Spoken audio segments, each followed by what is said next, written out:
轉咗未？你知肥佬點死㗎？ welcome dear रॉकर्ट्स। आज हम जो मूवी देखने वाले हैं उसका नाम है एक्सीडेंट। मूवी की शुरुआत रात के समय में होती है। एक जवान औरत की गाड़ी का एक्सीडेंट होता है और गाड़ी में आग लगने से पहले वो औरत मर जाती है। उसकी कलाई से एक घड़ी जमीन पर गिरती है और गिरते ही टूट जाती है। कुछ देर बाद मूवी का सीन एक दूसरी जगह पर पहुंचता है जहां एक आदमी ट्रैफिक में फंसा हुआ है और ये ट्रैफिक एक औरत की वजह से लगा हुआ है जिसकी गाड़ी का टायर पंचर हो गया है। अब जैसा कि अब आने जाने का रास्ता बिल्कुल बंद हो चुका है, इसलिए गाड़ी वाला आदमी अपनी गाड़ी एक कोने से निकालने की कोशिश करता है, लेकिन इसके दौरान उसकी कार की टक्कर एक ट्रक से होने वाली होती है जिसको एक अंकल चला रहा होता है। वो आदमी ट्रक से तो बच जाता है लेकिन उसकी गाड़ी फुटपाथ पर चढ़ जाती है। ऊपर दुकान पर लगा हुआ एक बैनर गाड़ी के आगे वाले हिस्से पर जा गिरता है। बैनर को हटाने के लिए आदमी जैसे कार से बाहर आता है तो बैनर को खींचते वक्त एक तार हिल जाती है जो कि उसके ऊपर एक खिड़की से जुड़ी हुई है। ये सारा जुगाड़ फैटी नाम के एक आदमी ने बनाया है और ऐसा करने से खिड़की टूट जाती है और कांच के सभी टुकड़े उस आदमी के ऊपर गिरते हैं और वहीं पर मर जाता है। लोग जल्दी से पुलिस को बुलाते हैं। पुलिस एम्बुलेंस का इंतजार करते हुए उस आदमी की जांच करती है। वहाँ खड़ी जनता के बीच ब्रेन नाम का एक आदमी भी खड़ा है जो कि देख रहा है कि उसके प्लान में कोई गड़बड़ी तो नहीं हो रही है। और अब पता लगता है कि ये कोई हादसा नहीं था, ये तो सोची समझी प्लान करके की गई एक हत्या थी। सारा प्लान ब्रेन और उसकी टीम ने बनाया था और प्लान को इतनी होशियारी से बनाया गया है कि किसी को लगे ना कि ये हत्या है और सभी को यही लगे कि सिर्फ ये एक एक्सीडेंट है। पुलिस वाले उस औरत की गाड़ी को धक्का मारकर उसकी मदद करते हैं जिसका टायर पंचर हो गया था। साथ ही ट्रक चलाने वाला अंकल भी वहाँ से निकल जाता है, लेकिन वो अपने सिगरेट जमीन पर गिरा देता है। ब्रेन उस सिगरेट को गिरते हुए देख लेता है और उसको उठा भी लेता है क्योंकि वो नहीं चाहता कि अपराध करने वाली जगह पर कोई सबूत छूटे। इस सब के दौरान फैटी कार लगाने वाली एक जगह पर जाता है जहां वो गुब्बारों की मदद से कैमरे को ढक देता है। इसके बाद वो एक कार के पास जाता है और पैसों से भरा हुआ एक थैला उठा लेता है। ये पैसे उसी आदमी ने दिए हैं जिसने इनसे उस आदमी को मरवाया है। कुछ समय बाद दिखाते हैं तो वही टायर पंचर वाली कार की औरत जिसका नाम लिडिया है और उसके साथ अंकल भी अपनी खुफिया जगह पर पहुंचते हैं और टीवी पर ये सभी खबर सुन रहे होते हैं। जिस आदमी को मारा गया है वो बहुत बड़े गुंडों की गैंग का लीडर था और टीवी पर बताया जाता है कि ये एक एक्सीडेंट की वजह से हुआ है। अब लिडिया को भी पता चल जाता है कि अंकल ने सिगरेट वहाँ पर छोड़ दी है, इसलिए वो काफी टेंशन में होते हैं कि कहीं किसी को पता न लग जाए। लेकिन फैटी के आते ही अंकल झूठ बोलता है कि मैंने तो सिगरेट उठा ली थी। और इनकी ये सारी बातें ब्रेन अपने माइक्रोफोन से सुन रहा होता है जो कि उसने बहुत समय पहले कमरे में छुपाया हुआ था। इसलिए जब ब्रेन वापस आता है तो वो झूठ बोलने के लिए अंकल को डांटता है कि आप झूठ क्यों कह रहे हैं, आपने सिगरेट तो वहीं पर छोड़ दी थी। अब ब्रेन अंकल को बोलता है कि इस तरह तो मैं आप पर विश्वास ही नहीं कर सकता हूँ, आप पर विश्वास करना तो हमको कभी भारी भी पड़ सकता है। फिर बाहर जाकर अंकल अपना गुस्सा निकालता है और उस वक्त ब्रेन टीम के बाकी लोगों को बोलता है इस तरह की गलतियां हम पर बहुत बड़ा खतरा बन सकती है। ये सभी अंकल को अपनी टीम से निकालना चाहते हैं लेकिन अंकल कहता है मैं काम करने को तैयार हूँ, ठीक है, इसके लिए मैं सिगरेट भी छोड़ दूंगा। अब उन लोगों की मीटिंग खत्म होती है और ब्रेन अपने घर जाने के लिए कार, ट्रेन, बस ये सभी चीज यूज करता है। वो ऐसा इसलिए करता है ताकि अगर कोई उसका पीछा भी कर रहा होगा तो वो इस तरह उनको चकमा दे सकता है। फिर वो जल्दी अपने घर पहुंचता है। वो हमेशा अपने घर के दरवाजे में एक पत्ता अटका कर जाता है क्योंकि अगर कभी वो पत्ता गिरा हुआ हो तो इसका मतलब यह है कि घर के अंदर कोई घुसा हुआ है। फिर वो घर के अंदर जाता है और सेफ में पैसे रखने के बाद कुछ गाने चलाता है और बेड पर जाकर लेट जाता है। इसके दौरान हमें दिखाते हैं कि वो अपनी पत्नी के साथ है, लेकिन ये सिर्फ उसकी इमेजिनेशन है क्योंकि उसकी पत्नी पहले मर गई थी। कुछ समय बाद फैटी मिस्टर वोंग नाम के एक आदमी को फोन करता है और उसको समझाता है कि अगर तुम हमसे किसी को मरवाना चाहते हो तो आपको क्या क्या करना पड़ेगा। फिर फैटी उसको सब कुछ समझाता है। वो बोलता है तुम्हें एक बैग लेकर अपनी सभी चीजें उस बैग में डाल देनी है, उसके बाद तुम्हें पास वाली पुरानी बिल्डिंग में जाना है और उस बैग को लिफ्ट के बाहर छोड़कर छठी मंजिल पर जाना है। फिर फैटी बैग को उठाकर एक बस में चला जाता है जहाँ उसको ब्रेन मिलता है और दोनों बैठकर बैग में पड़ी सभी चीजों को साथ में देखते हैं। अब वोंग चाहता है कि ब्रेन की टीम उसके पापा को जान से मार दे जो कि चल फिर नहीं सकते और व्हील चेयर का इस्तेमाल करते हैं। पहले 2 दिन तो ब्रेन वोंग और उसके पापा पर नजर रखता है और उसके बाद टीम मिलकर आसपास की जगह की जांच करती है ताकि वोंग के पापा को मारने के लिए वो कोई अच्छा सा प्लान बना सके। उनके पास सबसे बढ़िया प्लान यही है कि वोंग के पापा को बिजली का झटका दे दे और अब वो उस बिजली का इस्तेमाल करने वाले हैं जो रोड पर चलने वाली छोटी ट्रेन के लिए इस्तेमाल की जाती है। आखिर में वो ये प्लान बनाते हैं कि हम एक तार को ट्रेन वाली बिजली के केबल में फंसाएंगे और वही तार वोंग के पापा को टच करेगी। हालांकि बिजली के झटके के लिए उनको ये सारा प्लान बारिश होते हुए और रात के समय ही करना पड़ेगा क्योंकि सभी को ये बिल्कुल नेचुरल लगना चाहिए। अब तार को बिजली की केबल पर फंसाने के लिए पूरी टीम बारिश के समय पतंग उड़ाना भी सीखती है और अब वो सभी उस दिन का इंतजार करते हैं जब बारिश होने की खबर आएगी। और आखिरकार जिस दिन बारिश होती है उस दिन सभी लोग अपना अपना काम शुरू कर देते हैं। लिडिया पतंग उड़ाने वाली है, अंकल रोड पर खिलौने बेचने वाला बनता है जिसके पास गुब्बारे हैं।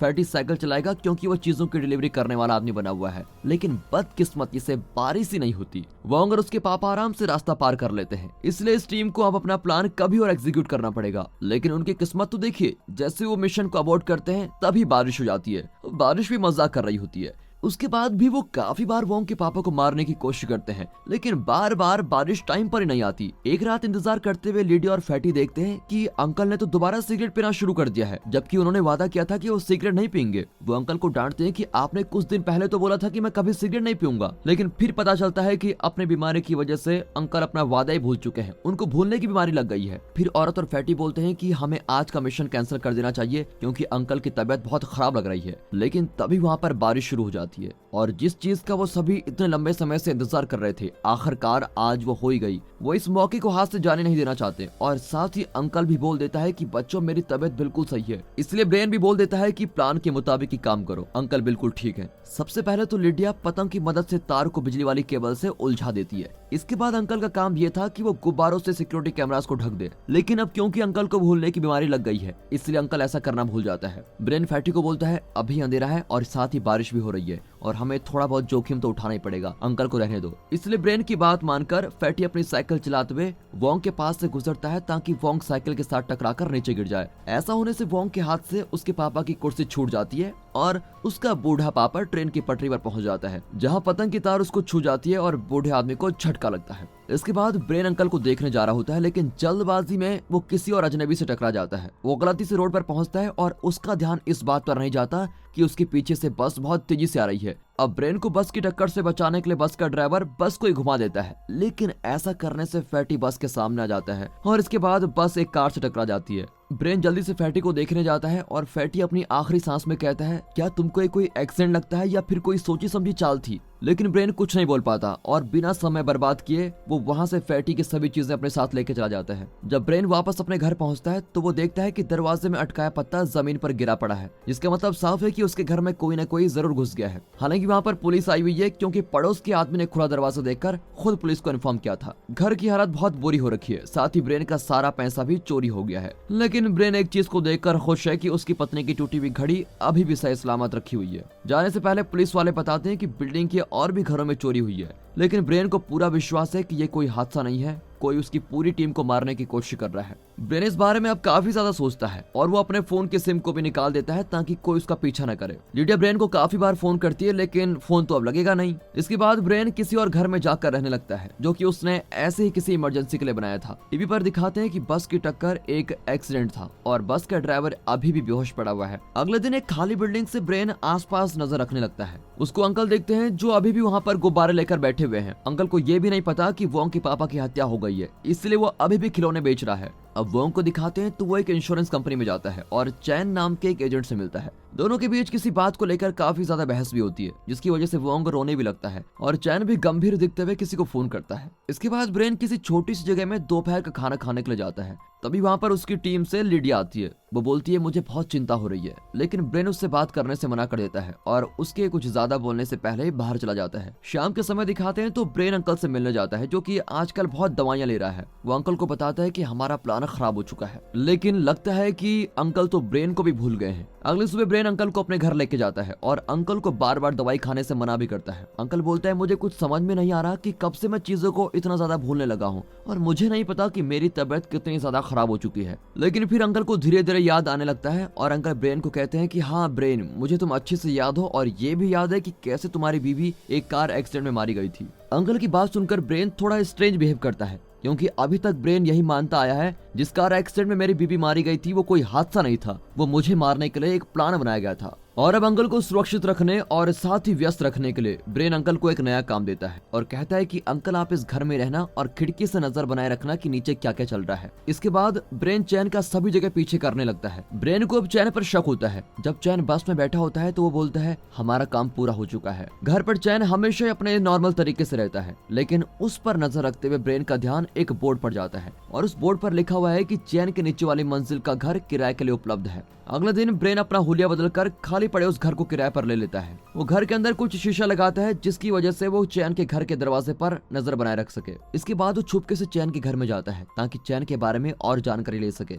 सबसे पहले तो कोई सबूत ढूंढने के लिए सभी चीजों को गौर करता है, लेकिन उसको कुछ भी नहीं मिलता। इसके बाद वो कुछ माइक्रोफोन्स घर में सेट कर देता है और वापस आकर अपने घर की छत पर चैन के घर का फ्लोर मैप बनाता है। और अब ऐसा करके ब्रेन चैन पर बहुत ज्यादा ध्यान रखने लग गया है। उसकी सभी बातें वो सुनता है और बातों को अपनी डायरी में भी लिख देता है। वो किसी से ना ही फालतू बात करता है, सिर्फ अंकल के अलावा। अंकल एक इकलौता इंसान है जिससे आजकल ब्रेन बातचीत कर लेता है, वो भी इसलिए क्योंकि अंकल को भूलने की बीमारी है और अंकल बार बार उसको फोन कर देते हैं। जब भी चैन अपने काम के लिए निकलता है तो ब्रेन उसका पीछा करता ही रहता है और ऑफिस के समय भी चैन उस पर नजर बनाए रखता है। एक सुबह वोंग और चैन के बीच दोबारा बातचीत होती है और वोंग बहुत ही ज्यादा चिंता में दिख रहा होता है। चैन को फाइल देने से मना करने के बाद वोंग गाड़ी पार्क करने वाली जगह पर जाता है और ब्रेन की टीम को देने वाले पैसे एक गाड़ी में छोड़ देता है। लेकिन ब्रेन हैरान हो जाता है जब वो देखता है कि कैमरे को पहले से गुब्बारे से ढका हुआ है। वो थोड़ी देर इंतजार करने का तय करता है और वहाँ पर लिडिया आती है और पैसों से भरा थैला उठा ले जाती है। फिर लिडिया के अपने कार में जाने के बाद ब्रेन उसको फोन करता है। वो बताती है पैसे इकट्ठा करने की जिम्मेदारी अब मुझे दे दी गई है।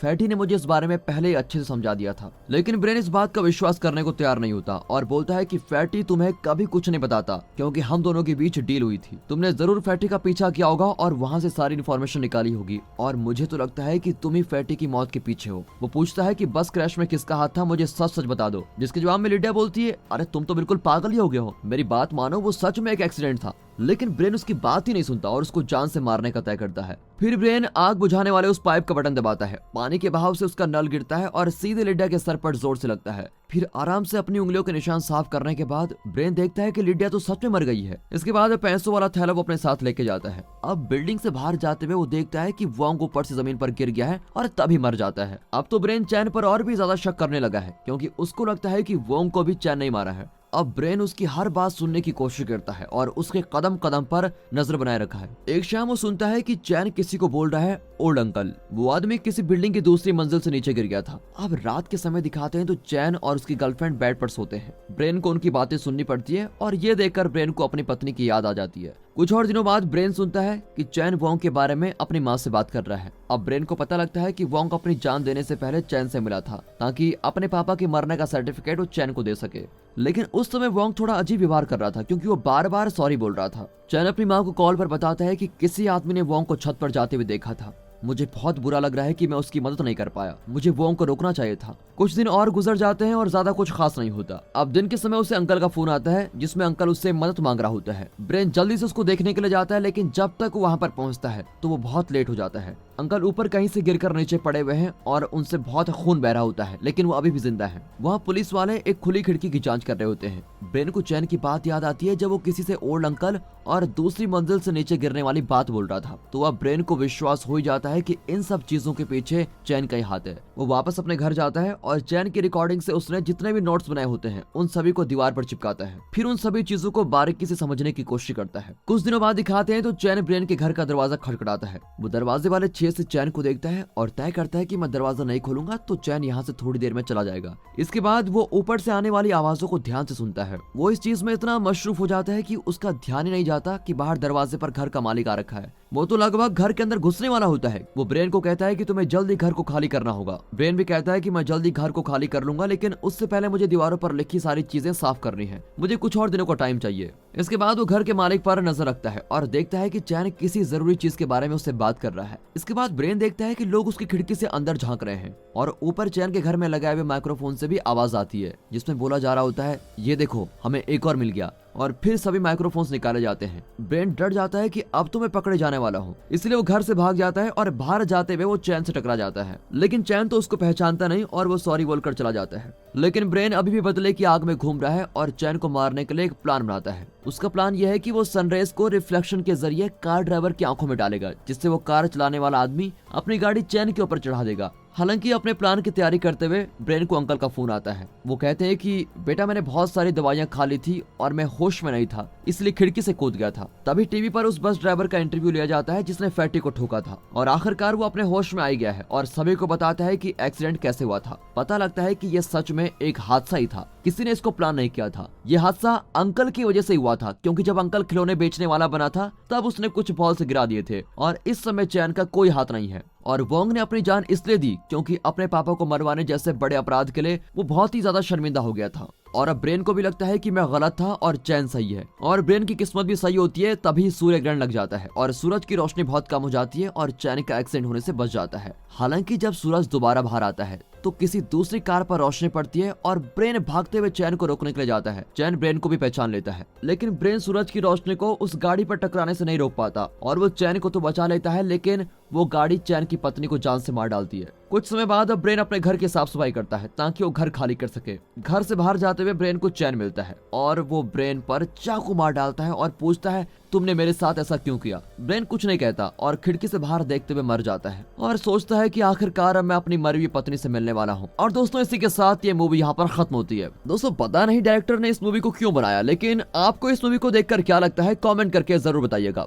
दोस्तों, जाने से पहले आपको एक ऐसी मूवी सजेस्ट करना चाहूंगा जिसमें मर्डर को एक्सीडेंट बना देते हैं और इस मूवी का नाम है एक्सीडेंट मैन। तो दोस्तों, आप इसको जरूर देखिए। Just click on the video and enjoy. बाकी दोस्तों, मिलता है अगली वीडियो में, तब तक के लिए गुड बाय, अपना ख्याल रखेगा and finally thanks for watching.